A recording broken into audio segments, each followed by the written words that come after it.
Görmüşsün. Onu yapayım.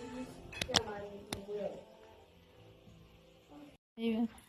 Aha, özel reseptlerle Nihan Agil özlerinden hazırlayıblar. Agil heç mi? Agil qarışımın içində nə var? Sən. Neyse. Neyse. Analığın üstünə bax hələ. Nihan bəs səndə? Mən içində bir 3 simdik satdım. Şimdi yezi, hə. Hə də belə şey. Aha. Bir də bilsən nə var? Bir dəqiqə gözləyəcəyim. Mümkün gəlmə baxaq. Sadə bir sıvı yedizdirim azmışsızdır. Və bu da Agil sən üstünə elə faciə bir yaşandın. də bundan qatmışam. Nədir? Nə var? Nane. Amma nane nə idi, nar nə idi? Nane qatmışam.